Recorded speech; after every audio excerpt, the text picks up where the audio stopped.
আকাশ ভরা রহমতের বৃষ্টি, আর সেই বৃষ্টির পানি বালতিতে পড়তেছিল, আর সেই পানি দিয়ে আমি ফুলের টবগুলো ধুইতেছিলাম আর সেই সাথে কাজ করতেছিলাম। কারণ জায়গাটা অনেক ময়লা হয়ে গেছিল গা। আর শুধু আমি একা না, আমার সাথে আমার ওয়াইফও ছিল, সে ছিল ক্যামেরা আড়ালে। আর রহমতের বৃষ্টি আসলেই খুব দারুণ। কারণ আল্লাহ পাকের সৃষ্টি রহমতের বৃষ্টি, এই বৃষ্টিতে ভিজে ভিজে অনেক কাজে কিন্তু করা সম্ভব। তো অনেকদিন হয়ে গেছিল, জায়গাটা শেওলা ছিল, এখানে যাতায়াতের পথ ছিল মানুষের পড়ে যাওয়ার মতো।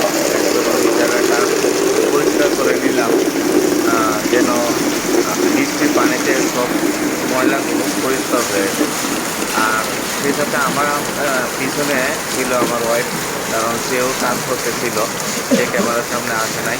কারণ একা দ্বারা করা কখনোই সম্ভব না, সহযোগিতা হাত ছিল আমার ওয়াইফেরও। তো সে অত্যন্ত ভালো মনের মানুষ, কিন্তু সবসময় ভালোবাসা দিয়ে সবসময় পাশে থাকে। যেমন কুদরতির আল্লাহ পাক যেরকম ভালোবাসা দিয়ে মানুষকে গরম থেকে বৃষ্টি দিয়ে শান্তিতে রাখে, ঠিক তেমনি বৃষ্টির পানি যখন বালতিতে ভরপুর হয়, তখন কিন্তু আমরা সেই পানিটা নিয়ে এক জায়গা থেকে আরেক জায়গায় যেতে পারি। তো আমাদের ভালোবাসাটা যদি বৃষ্টির পানির মতন এরকম বালতি ভরপুর হয়, আকাশের রহমতের বৃষ্টির পানি হয়, তাহলে সব দিক দিয়ে কিন্তু আমাদের সুবিধা হয়।